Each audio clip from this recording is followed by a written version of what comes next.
우리가 앞전 시간에 두 번에 걸쳐서 구속의 약속에서 멀어진 사람들과 구속의 약속을 붙든 사람들을 비교해서 살펴보았습니다. 구속의 약속에서 그래서 저는 신앙이란 이 두 가지로 나눈다고 봅니다. 그러니까 하나님으로부터 온 신앙과 사람에 의해서 발전된 신앙, 이 두 가지가 바로 여기서 나누어진다고 생각합니다. 하나님으로부터 온 신앙은 구속에 대한 약속을 붙들고 구속자를 기다리는 신앙이라 할 수 있고, 그 외에는 다 사람으로부터 시작되고 사람으로부터 왜곡된 신앙입니다. 초기에 모두가 다 하나님의 신앙이 있다고 했죠. 그것이 나중에 우상으로 발전을 하는데, 나중에 우상으로 발전해서 다른 종교가 되는 것은 말할 것도 없거니와 하나님의 이름을 같이 불러도 거기에 어떤 사람에 의해서 왜곡된 신앙이 들어간 흔적은 모두 구속의 약속으로부터 그 의미가 퇴색되거나 구속의 약속을 그 마음에서 잃어버린 신앙이라 할 수 있습니다. 그래서 우리는 늘 우리 신앙의 중심 목적이 우리의 구속자이신 예수 그리스도를 바라보고, 그분이 이 땅에 이미 오셨기 때문에 그분과 동행하는 삶이 무엇인지를 구체적으로 우리가 발견해 나가면서, 또 그분이 다시 오실 그날을 기다리는 의미는 무엇인지 그 가운데서 우리의 신앙의 삶을 살아야 한다는 것입니다. 초기 인류 역사에 있어서는 하나님부터 쫓겨난 인류가 어떻게 하나님에게로 다시 돌아갈 수 있는지, 그 끈은 하나님이 약속하신 구속자에 대한 믿음과 그를 기다리는 신앙밖에 없기 때문에요. 그걸 붙드는 신앙과 거기서 멀어진 신앙으로 이렇게 나눌 수 있다는 것입니다. 그래서 구속의 약속에서 멀어진 사람들의 대표가 가인과 그의 후손들이었고, 그 중에서도 가인의 6대 손인 라멕이 그 구속의 신앙에서 얼마나 멀어진 신앙의 모습을 볼 수 있는지에 대한 대표적인 표본으로 나타났고요. 그래서 살인을 말할 수 없는 자신의 이익을 위해서, 그리고 자신의 안위를 위해서 사람을 여러 명을 살인해 놓고도 그것을 신앙의 이름으로 정당화하는 그런 모습을 살펴보았습니다. 그 신앙의 본래의 목적을 잃어버리니까요, 도덕성까지 이제 잃어버리는 것이죠. 여러분, 도덕성을, 이 신앙의 본래 목적을 잃으면 도덕적으로 신앙을 가지지 않은 사람보다 더 타락하게 되어 있습니다. 왜냐하면 신앙이 그걸 정당화시키고 합리화시켜요. 그래서 여러분, 절대적인 어떤 신앙을 가진 사람일수록 그런 어떤 그 나라나 공동체에 보면은 굉장히 비도덕적인 것들을 신의 이름으로 얼마나 합리화를 많이 합니까? 그러니까 종교가 본래의 목적을 잃으면요, 비도덕성도 합리화시킬 수 있는 수단이 되기 때문에 종교의 타락은 곧 도덕의 극단적인 타락으로 가는 역사를 볼 수가 있습니다. 저는 인류 초기의 역사에 있어서 라멕이 그걸 너무나 잘 보여준다고 생각을 해요. 자신의 불이익 때문에 사람을 죽여놓고 그것으로 하나님의 이름을 부르고, 그런 자신을 정당하면서 하나님이 자기를 도와줄 것이라고 얘기를 하는, 이 하나님에 대한 조롱도 될 수 있지만 하나님을 이용하는 신앙의 끝으로 보인다고 하지 않았습니까? 반대로 그런 세상 속에서 구속의 약속을 붙드는, 하나님으로부터 온 약속을 붙드는 신앙의 목적을 가진 사람의 대표가 셋과 그의 후손들인데, 셋의 후손 중에서도 셋의 6대 손인 에녹은 어떻게 이 구속의 약속을 붙들고 구속자를 기다려, 여러분, 구속의 약속과 구속자를 기다린다는 의미가 뭡니까? 하나님과의 관계를 회복하고 하나님 나라를 회복하는 것에, 그럼 이 땅 위에서 가장 큰 소망을 가졌다는 자이지 않습니까? 그 극치를 이 에녹이 보여준다는 것입니다. 그래서 성경은 에녹이 하나님과 함께 걸어갔다, 동행했다, 그 삶을 그렇게 표현하고, 그런 에녹에게 주는 상이 죽음을 보지 않고 하나님께로 데려가는, 즉 그가 그렇게 바라고 꿈꾸던 하나님 나라의 회복이 그에게 바로 이루어지는 그런 상을 세상 앞에서 그렇게 보여주었다는 것입니다. 그러나 그럼에도 불구하고 세상은 점점 가인의 후손들이 더 신앙에 큰 영향력을 미쳤죠. 그래서 그러면 에녹이 그 같은 동시대의 사람이 라멕이지 않았습니까? 같은 아담의 7대손이었습니다. 그런데 여러분, 이 라멕과 에녹의 비교는 이 에녹 시대에도 이미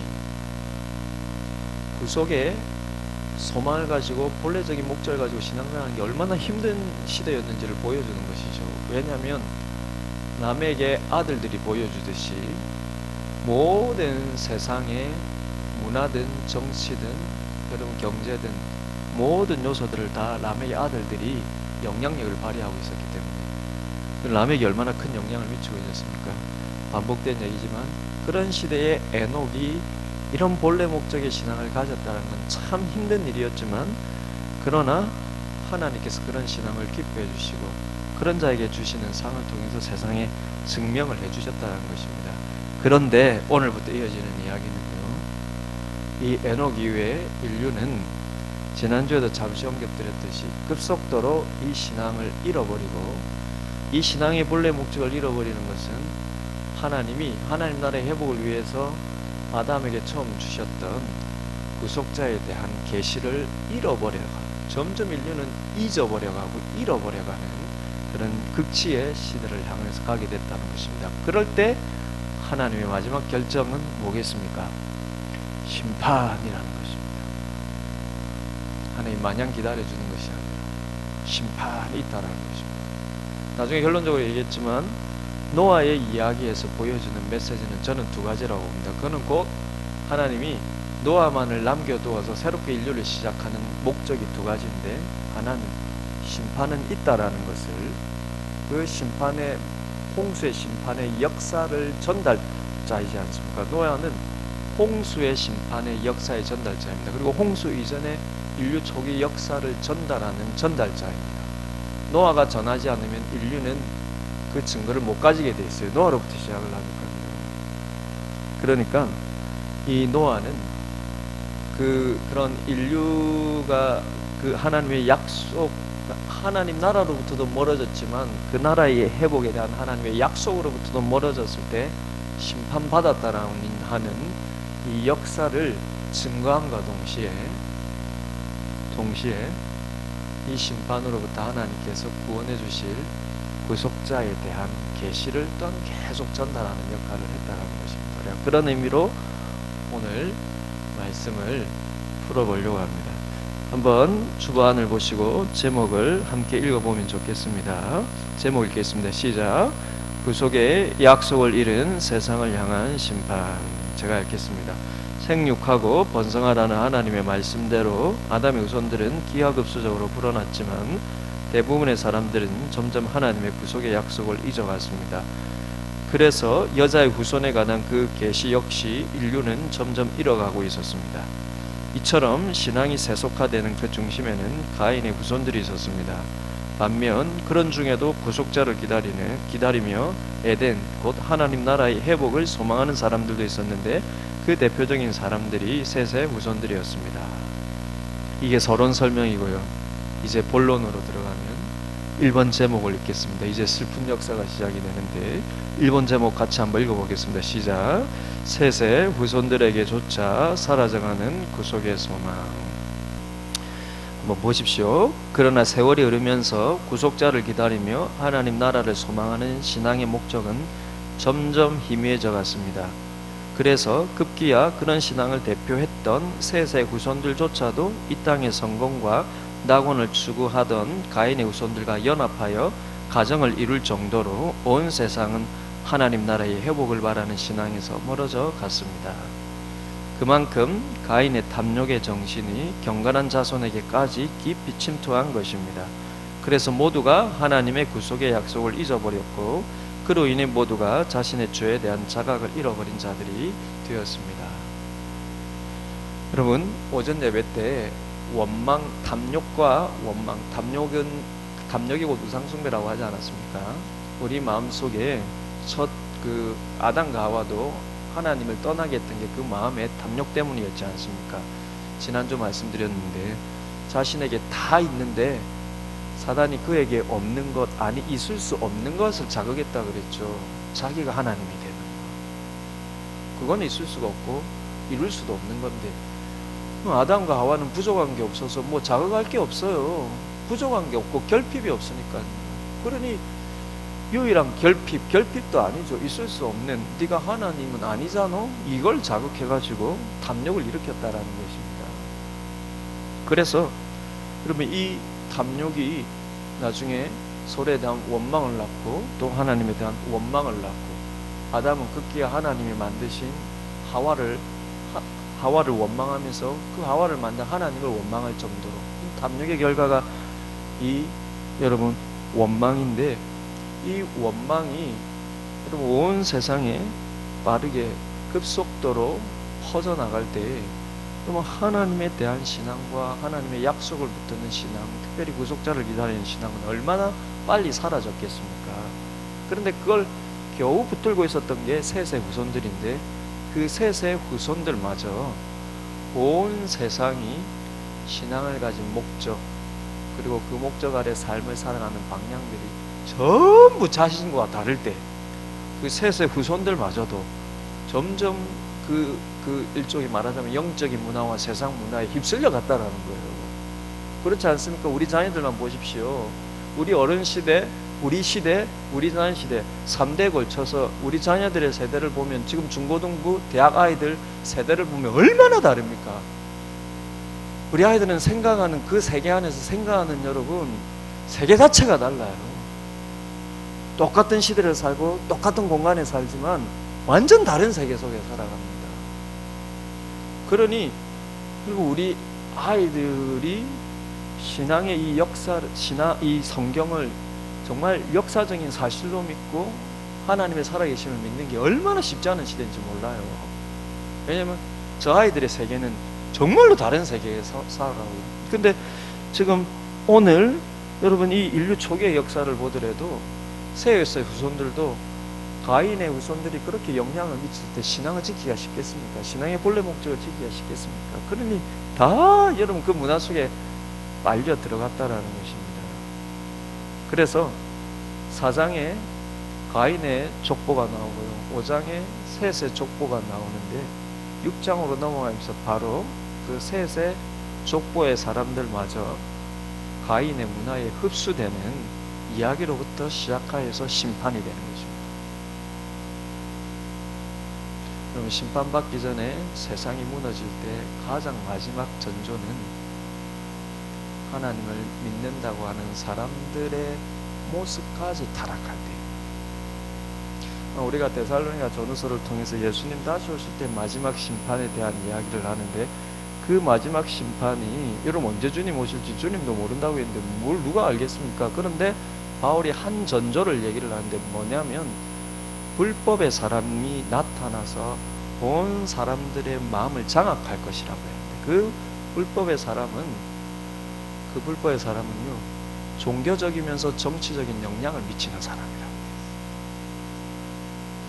그러니까 실제 세상의 파워를 쥐면서 종교적인으로 사람들의 영적인 마음에까지 파워를 미치는 사람. 근데 불법의 사람이라는 거예요. 그러니 이 사람을 통해서 다 하나님을 믿는다고, 이 사람을 통해서 다 신을 찾는다라고 하는데, 전부 하나님 보시기에 불법의 일을 하고 있는. 그러니까 여러분 이게 방금 말씀드린 것으로 대입하면 심판의 전조는 그럼 불신자들의 타락이 아니라 신자들의 타락이고 교회의 타락이라는 것입니다. 그러니 주님 오시기 전까지 주의 교회가 어쩌면 주님 오시기 직전에 많은 교회들이 무너졌죠. 우리는 잘 모르지만 제가 보기에 지금도 많이 무너져 가고 있습니다. 그러니까 깨어 있으려면요, 세상을 향하여 외쳐야 되는 게 아니라 우리 자신들을 향하여서 끊임없이 살펴봐야 돼요. 이렇게 여러분 셋의 후손들마저 무너졌다라는 것은 이제 진짜 심판이 올 때가 됐다라는 것이겠죠. 그래서 창세기 6장 1, 2절에 우리가 이전에도 한번 살펴보았는데, 이해하기 힘든 말씀이 여기에 붙어 있고 여기에 대한 해석을 우리는 이렇게 하는 것입니다. 6장 1, 2절을 한번 보시겠습니까? 사람이 땅에 번성하기 시작할 때 그들에게서 딸들이 나니 하나님의 아들들이 사람의 딸들의 아름다움을 보고 자기들이 좋아하는 모든 여자를 아내로 삼는지라. 여기서 하나님의 아들은 누구? 사람의 딸들은 누구인가? 어떤 신학자, 어떤 사람들은, 어떤 무리의 사람들은 하나님의 아들이란 천사를 말하고 사람의 딸들이란 인간을 말해서 천사와 인간의 결합을 통해서 나온 종족이 있다라고 이야기를 하고, 그게 몇 절에 나옵니까? 네피림이라고 이제 나오지 않습니까? 4절에 보면 땅에 네피림이 있었다 할 때, 이 네피림이 거인족인데 천사와 사람의 사이에서 태어난 종족이 아닌가. 꼭 그래서 그럼 마치 영화, 무슨 영화죠? 반지의 제왕에 여러 종족이 나오는데 그 중에 한 종족이 인간인 것처럼, 그런 신화와 같은 이야기처럼 보이는데 그렇지 않습니다. 우리는 이걸 어떻게 해석하냐면, 저번에도 말씀드렸듯이 하나님의 아들이란 경건의 자녀들이고 사람의 딸들이란 불경건의 자녀들. 그래서 하나님의 아들들이란 앞서 말한 셋의 후손들, 그리고 사람의 딸들이란 가인의 후손들을 가리키는 것입니다. 그렇게 했을 때 이 두 집안이, 이 하나님의 아들들이 사람의 딸들의 아름다움을 보고 아내로 삼았다라는 것은 셋의 후손들마저 불신앙의 자녀들, 특별히 하나님을 대적하는 의미에서 불신앙을 가졌던 가인의 자녀들과 혼인관계를 맺을 만큼 급속도로 셋의 후손들이 그나마 붙들고 있었던 구속의 소망을 목적으로 하는 신앙을 잊어버려 갔다라는 것입니다. 그러니 하나님 보시기에 완전히 세상이 변해버린 것이죠. 그래서 우리는 1, 2절 이렇게 해석합니다. 네피림과 거인족은 여러분 그 출애굽 때 역사만 보더라도요, 우리가 다음에 이제 살펴볼 부분인데, 민수기 13, 14장 바로 넘어가면 무슨 사건이 일어납니까? 12정탐꾼 사건이 일어나죠. 12정탐꾼들이 들어가서 족각꿀이 흐르는 그 좋은 땅을 확인하고 처음에는 기뻤지만 무엇 때문에 두려웠습니까? 아낙 자손을 보고 두려웠던 거예요. 그 아낙 자손이 거인족이거든요. 그 거인족이 산족에 사는 그 거인족, 그 산지는 여러분, 그 예루살렘이 일종의 높은 지형이지 않습니까? 그 당시는 서로 침략하고 침입받는 것들이 빈번하였기 때문에요. 그러니까 자기들을 보호해주기에 좋은 지형이 좋은 땅이니까 산지에 거인족이 있다는 것은 좋은 땅입니다. 보호받기 좋고 방어하기 좋은 땅이지 않습니까? 거기에 거인족이 살고 있다는 거예요. 그러니까 그들을 보니까 우리는 메뚜기와 같고 우리는 그들의 밥이다라고 그렇게 두려워하면서 온 백성들에게 원망이 급속도로 퍼져버렸지 않습니까? 그래서 40년을 그들이 광야에서 이렇게 지내야 했다라는 것입니다. 그러니 여러분, 이때 그 거인족에 대한 설명이 천사와 사람 사이에 난 것을 이해할 필요가 없어요.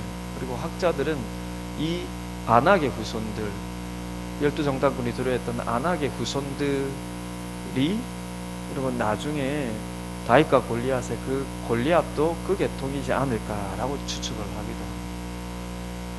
그래서 골리앗이 비약적으로 크거든요. 정말로 모든 사람들보다. 실제 그런 어떤 그 일종의 진을 가진 그런 유전자를 가진 사람들이 아마 있어. 지금도 독일 사람들은 굉장히 크지 않습니까? 그러니까 이걸 우리가 그렇게 이해할 필요는 없고, 바로 경건한 후손과 불경건한 후손의 그런 섞임이라고 볼 수 있다는 것입니다. 그 다음 부분을 읽겠습니다. 이럴 때 셋의 그 경건한 후손들마저 구속에 대한 소망, 구속자를 기다리는 신앙을 잃어버렸을 때 어떻게 세상이 바뀌었는지 밑에를 보십시오. 이처럼 죄에 대한 사람의 무지와 무감각의 깊이는 점점 더해갔습니다.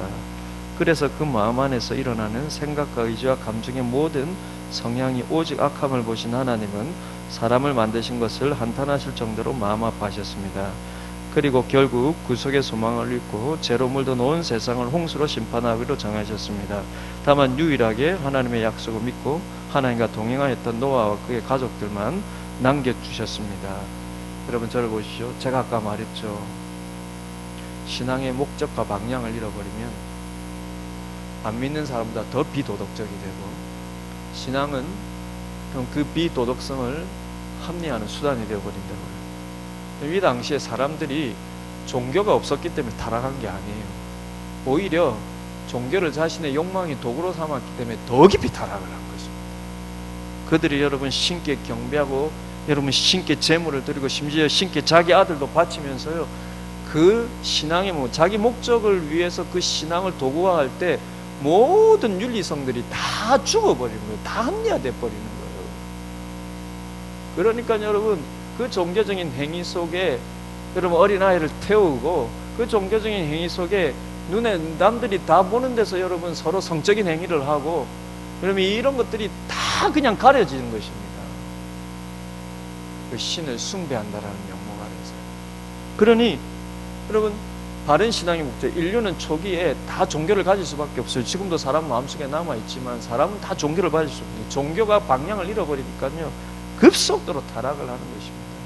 그래서 6장 5절로 6절에 보시면 하나님께서 이런 표현을 하신 거예요. 여호와께서 사람의 죄악이 세상에 가득함과 그의 마음으로 생각하는 모든 계획이 항상 악할 뿐임을 보시고 땅 위에 사람 지으셨음을 한탄하사 마음이 근심하시고, 우리 한탄하다고 번역되어 있는데 이거 후회한다는 뜻입니다. 하나님이 나 이럴 줄 모르고 만들어서 이런 의미의 후회가 아니라 그만큼 마음 아파하셨다.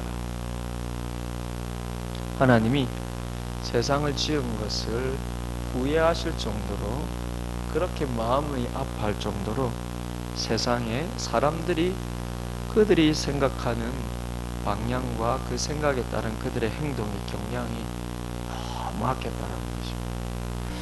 여러분 여기 보면 눈에 띄는 구절이 있는데 6장 5절에, 저는 이 눈에 띄는 구절이어서 살펴보았는데 6장 5절에 보시면 하나님이 사람을 어떻게 보셨냐면 그의 마음으로 생각하는 모든 계획이 항상 악함을 보셨다. 여러분 그래서 제가 이 여러 주석들을 살펴보았습니다. 그리고 원문을 한번 살펴보고 영어 번역도 살펴보았어요. 우리말로 이렇게 번역한 게 뭔 뜻일까? 하나님이 지금 그 심판을 하시는 하나님의 심판의 이유의 핵심이 이거지 않습니까? 사람이 마음으로 생각하는 모든 계획이 항상 악했기 때문에 다 그냥 세상을 심판하시기로 결정을 하셨다는 것이지 않습니까? 그러면 그의 마음에 이 마음으로 생각하는 모든 계획이라는 게 뭘까? 그럼 일단 여러분 제가 본문을 찾아보고 거기에 대한 또 번역들을 이렇게 찾아보았는데요. 영어로는 킹 제임스 버전 같은 게 이렇게 번역하고 있습니다. 그의 인간의 마음의 생각들의 모든 상상들이 항상 오직 끊임없이 악할 뿐임을 보시고, 그리고 여러분 다른 영어 보면 이렇게 되어 있어요.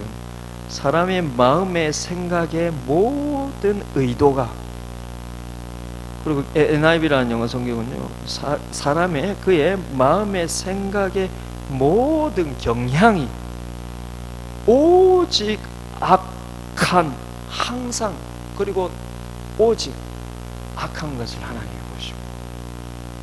근데 여러분 이게 이해가 됩니까? 우리가 뭐 세상 사람들을 보고 우리를 보더라도 항상 악하다고 할 수 있습니까? 그런데 그럼 이 마음이라는 것은, 그 마음이라는 건 뭐라고 했습니까?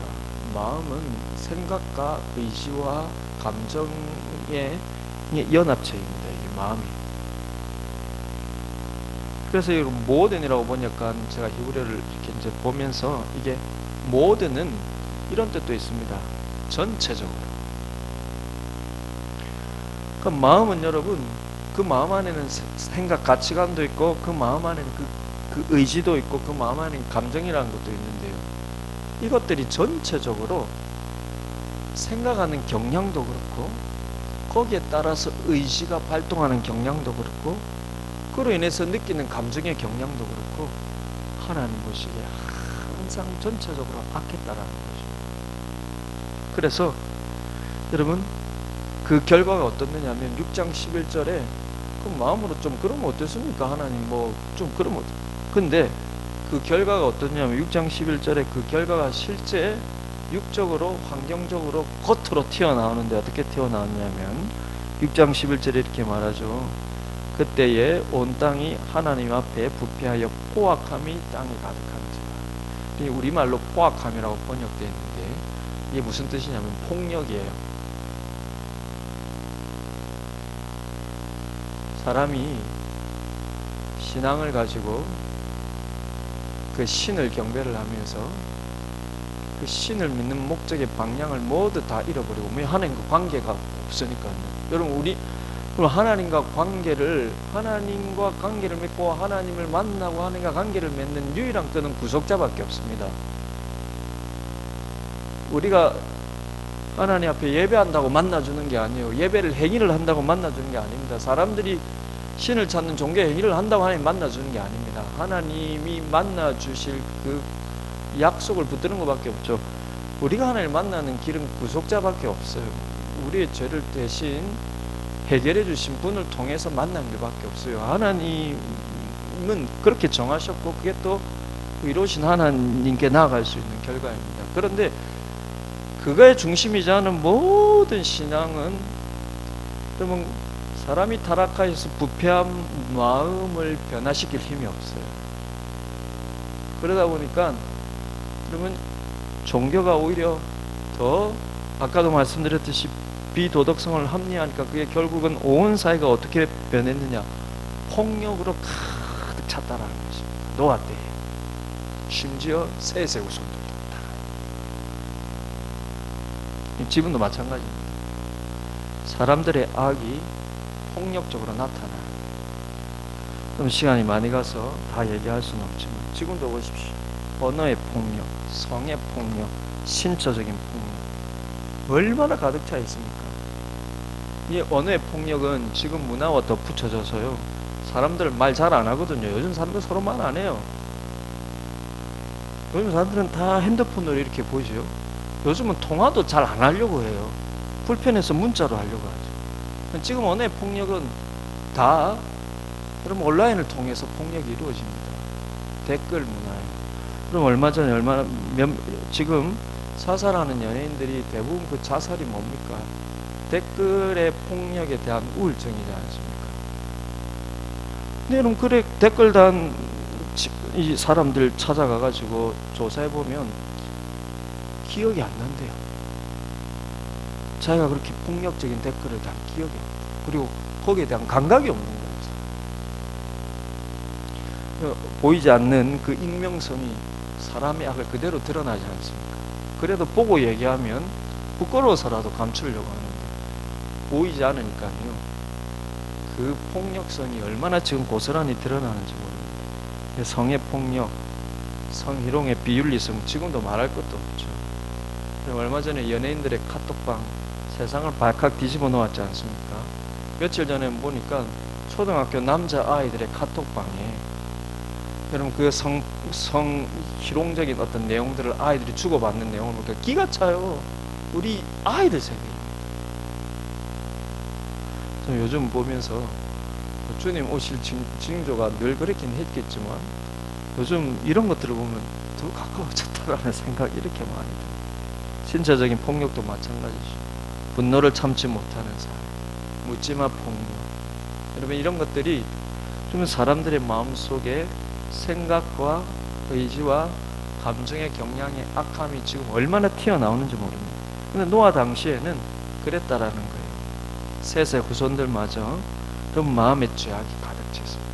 그 생각하는 경향, 그리고 그들이 행동하는 의지의 경향, 그리고 그들이 기뻐하는 감정, 무엇으로 기뻐하는지 그 경향을 보면은요, 온통 악으로 가득 찼고 그게 언어 폭력, 신체 폭력, 성의 폭력, 이 폭력으로 나왔다라는 것입니다. 그래서 하나님께서 심판하셨다는 거예요. 이런 조짐이 저는 아담의 아버지 라멕이 느꼈는지도 모른다라는 생각이 듭니다. 이게 좀 덧붙여진 얘기인데 오늘 본문 조금 한 장 앞에 넘어가면 5장 28절에 보면은 노아의 아버지가 라멕이거든요. 노아의 이야기는 라멕으로부터 시작이 됩니다. 5장 28절에 보면 이런 말을 합니다. 라멕은 182세에 아들을 낳고 29절입니다. 이름을 노아라 이르되 여호와께서 땅을 저주하심으로 수고롭게 일하는 우리를 아들이 아니하리라 하였더라. 그럼 노아라는 이름이 뭐냐면 아버지가 그렇게 지었어요. 여호와께서 땅을 저주하심으로 수고롭게 일하는 우리를 이 아들이 안위하리라, 좀 안식을 주리라. 그런데 그럼 이 학자들은 라멕이 노아를 놓고 이 노아가 안이라는 뜻이거든요. 안식이라는 뜻이거든요. 그러니까 라멕이 노아를 낳고 수고롭게 일하는 우리를 하나님이 안위해 주시리라는 이 말의 의미가 육적인 삶의 고통, 아담으로 인하여서 땅을 갈아야 소산을 얻는 이 육적인 고동, 노동의 고동, 이걸로부터 우리를 하나님께서 좀 도우시기를 바라는 어떤 그런 의미로 해석하는 분들도 있지만, 의외로 어떤 학자들은 그 의미가 아니라 세상의 영적인 타락과 그로 인한 폭력들로부터 우리를 보호해 주옵소서, 그런 영적인 의미로 보는 분들도 있습니다. 그 말은 라멕은 감지를 했다라는 거예요. 세상에 악들이 가득 차고 사람이 그 악들이 폭력성으로 나타날 때, 심지어 경건의 믿음의 가문을 잇는 자기 자녀들을 보아도, 라멕이 그 형제들은 다 에녹의 후손들이지 않습니까? 라멕, 노아 빼고 라멕의 자녀들도 다 지 자녀들이에요. 그런데 심지어 믿음의 가문인 자기 집안도 영향을 받아서 점점 그 속에 소망을 잃어버리는 모습을 보면서 라멕은 임박할 심판을 예감했다라고 보는 학자가 있습니다. 저는 그 일리가 있다라고 봐요. 왜냐하면 여러분, 창세기 방금 5장 29절까지 읽었는데 30절 한번 보십시오. 제가 이거 읽으면서 조금 마무리 넘어갑시다. 30절 보십시오. 30절, 31절 같이 한번 읽어보겠습니다. 시작. 라멕은 노아를 낳은 후 595년을 지내며 자녀를 낳았으며, 그는, 요게 좀 이상한 점이 보입니까, 여러분? 뭐 이상한 점이 보이죠? 이상한 점이 뭐냐면 7이 3개네요. 목사님, 좀 이상한 이게 아니고, 라멕 앞뒤로 보면 다 900년까지 살아요. 900대예요. 근데 희한하게 라멕만 700대를 살아가고 있어요. 그것도 7자가 3개가 붙어 있는 게 참 어떤 굉장히 어떤, 요것도 어떤 상징적 의미가 있는지는 모르겠지만, 중요한 것은 라멕 앞에 보면 대부분 900대입니다. 심지어 노아도 900대 살아요. 그런데 라멕만, 희한하게 노아의 아버지 라멕만 777세를 삽니다. 그런데 요걸 계산해 보면 어떻게 되느냐면, 노아가 방주에 들어가기 정확히 5년 전에 라멕이 죽습니다. 777세로 계산. 그러니 어쩌면 라멕은 심판을 직감했다. 저는 라멕이 어쩌면 노아가 하나님 앞에 심판에 대한 계시를 받고요, 그가 방주를 지으려고 할 때, 여러분, 노아가 방주에 들어가기 5년 전이었으니까요, 방주 만든 기간이 120년이거든요. 그래서 하나님께서 6장 3절에 보시면 끝에 그들의 남은 나름 120년이라는 것은 온 세상 사람들의 죄악을 보고 너희들 남은 날 120년에 무슨 말입니까? 120년 뒤에 심판하겠다. 그럼 계산해 보면 라멕이, 그러니까 이 120년 동안 방주를 짓는 겁니다. 실제 이만한 큰 방주를 지으려면은, 그럼 그때 무슨 조선에 대한 경험이 있었습니까? 노아가 무슨 조선 능력이 있습니까? 배를 만들 능력이 있습니까? 120년 걸리겠죠. 자기 자녀 3명 데리고 4명이 여러분 이 배를 지으려면, 큰 배를 지으려면 걸리겠죠. 그러면 라멕은 죽기 전까지 113년 동안 노아가 배를 짓는 것을 보았다라는 거예요. 저는 이 상상이지만, 아닐 수도 있지만, 아마 노아가 이 미친 것 같은 하나님의 일을 할 때에, 온 세상 사람들이 미쳤나라고 할 때, 어쩌면 노아가 그 힘을 잃지 않았던 게 아버지 라멕이지 않을까. 왜냐하면 라멕이 노아와 연결되는 성경의 기록이 그래요. 이 수고로 일하는 우리로부터 이 아들이 안위해 주리라. 이 세상이 진짜 노아를 보고 세상은 미쳤다 하는데, 노아와 라멕이 올 때는 이 세상이 미쳐가지고 다 하나님을 믿는다고 하는데, 다 신을 믿는다고 하는데, 다 종교를 가지고 있다는데, 점점 그 악들이 폭력적으로 나오는 세상으로 변해가는 진짜 미친 건 너네들이 미쳤다. 그럴 때 라멕이 이 아들이 우리를 안해주리라. 노아를 그렇게 낳을 때 이렇게 이름을 짓고, 그 노아가 후에 하나님으로부터 계시를 받아서, 심판의 계시를 받아서 방주를 지었대요. 라멕이 얼마나 그 노아를 위로해 주었겠습니까? 저는 그런 생각이 들더라고요. 그래서 하나님께서 방주로 노아가 들어가기 5년 전에 라멕을 먼저 데려가신 게 아닐까 생각합니다. 그럴 때 여러분, 하나님의 심판은 라멕의 생각처럼, 그리고 노아가 받은 계시처럼 심판은 왔고, 그리고 노아와 그의 가족들만 이제 남게 되었습니다. 그래서 노아와 그의 가족들은 여러분 구원받아서 너무나 행복하지 않았겠습니까? 그러나 제가 저번에 한번 말씀드렸죠. 현실은 이게 행복한 삶이 아니죠. 온 세상이 물로 뒤덮인 다음에 물이 빠져가지고 엉망이 된 세상에 자기들만 덩그러니 남아있는데요, 이게 무슨 즐거운 삶입니까? 이게 무슨 행복한 삶입니까? 외로운 삶이죠. 진짜 복된 것은 에녹처럼 하나님이 데려가시는 것이죠. 그런데 노아는 여러분, 우리의 생각과 달리 얼마나 외로운 삶을 살고 개척의 삶을 살고,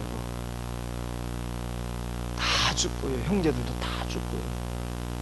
세상은 온통 엉망으로 되어 있는데 이제 밭을 갈면서 새롭게 시작해요. 그러니 하나님께서 노아에게 주신 여러분 이 구원이요, 동시에 사명이라는 것입니다.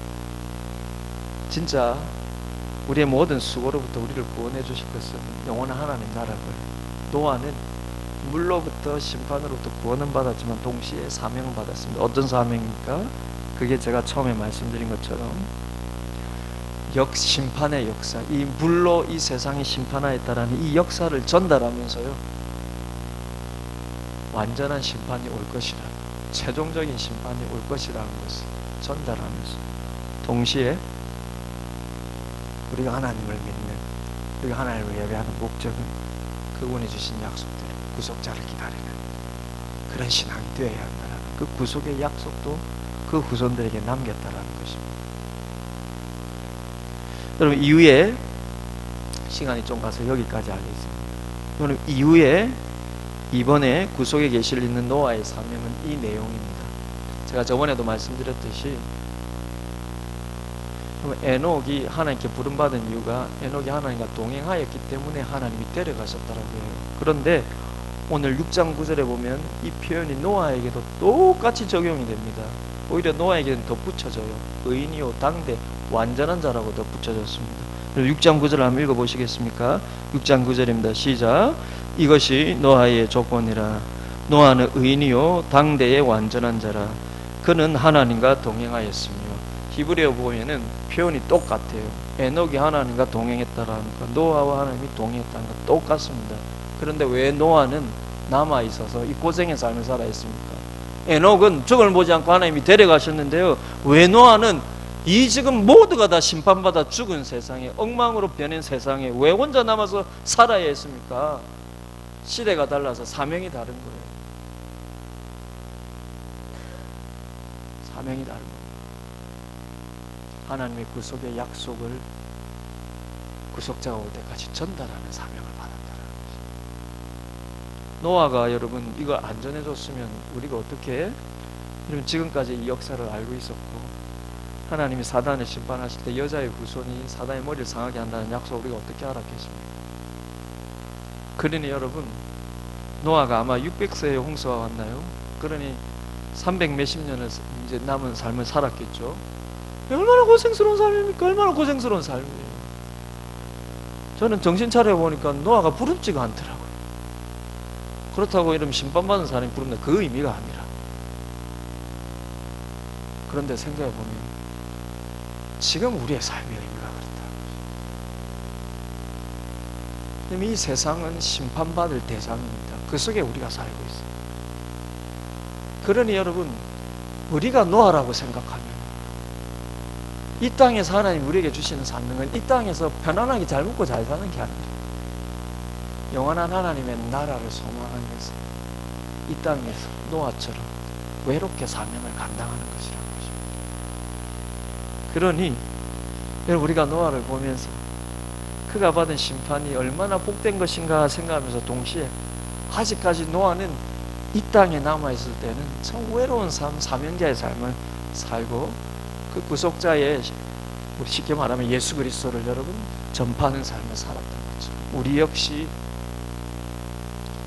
우리가 받은 구원에 대해서 감사하면서 완전한 구속으로 인해서 영육간의 완전한 복된 삶은 하나님 나라에 있을 것을 기대하면서 노아처럼 이 땅 위에서 조금은 외롭고 그리고 조금은 육신적으로 고되어도 구속자, 즉 예수님의 재림을 기다리면서 그것을 전파하는 우리의 사명이 되기를 소원하고, 그런 삶을, 그런 사명자의 삶을 살아가시면서 여러분 잊지 마십시오.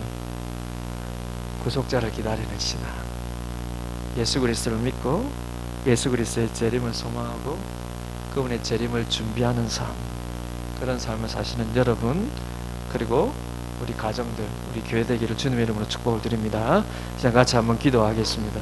그럼 그러고 보니 세상에 교회는 많고 신앙을 가진 사람은 많고 하나님의 이름을 부르는 사람은 많은데 세상은 얼마나 더 폭력적으로 변해가고 그 속에 교회는 얼마나 이런 그 폭력에 맞서는 선을 물론 가지고는 있겠지만 오늘날 교회 모습 보면은요, 교회 역시 비도덕적인 모습들이 얼마나 많이 있습니까? 그러니 교회가 많고 십자가 건물이 많은 게 중요한 게 아니라 주님, 우리가 주의 재림을 준비하고 기다리고 그러면서 주님과 동행하면서 주님의 말씀을 쫓아가는 그런 신앙으로 노아처럼 이 외로운 이 땅에서의 삶을 주님과 동행하면서 살게 하여 주옵소서. 그런 신앙을 가지게 하여 주옵소서. 우리가 그렇게 오늘 말씀 생각하면서 한번 기도하기를 원합니다. 기도하겠습니다.